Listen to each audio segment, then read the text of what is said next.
All right, thanks very much, Spencer. It's 8 minutes after the hour. It has become the cliche that there are few Americans who were alive on that day who cannot recall with an almost uncanny clarity where they were and what they were doing on November 22nd, 1963, when they first learned that President John F. Kennedy had been shot and killed.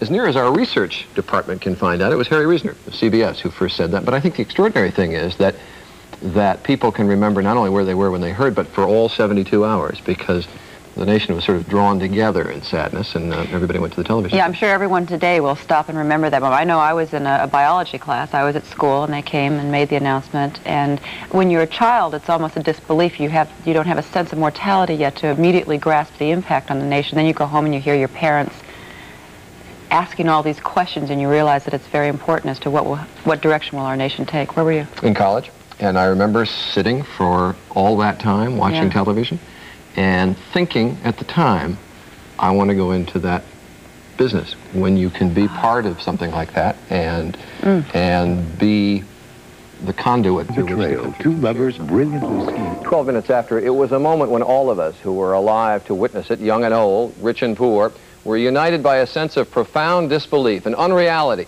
that was almost too terrible to comprehend. President Kennedy had been shot.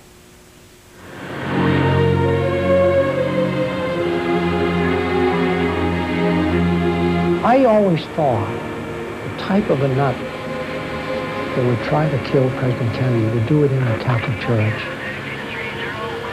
He talked about someone with a high-powered rifle with telescopic sights. You know, that if somebody really wanted to kill a president, that would be the way they would do it. Jack had great courage, and he felt that any time the President of the United States is going to go anywhere in this country, we really are in trouble. So now we come down and the bouquet of flowers and the VIPs at the bottom of the airport. And now the president always headed for the fence.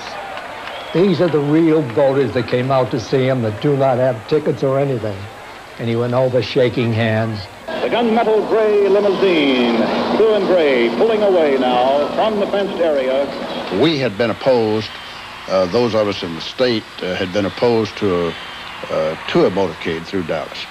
But it wasn't out of fear of any difficulty like occurred. We were opposed to it because we had him on a very rigorous schedule. We wanted them to be wonderfully received in Texas, and we wanted them to respond in the same way. You know, it was going to be a wonderful day. And it really had been.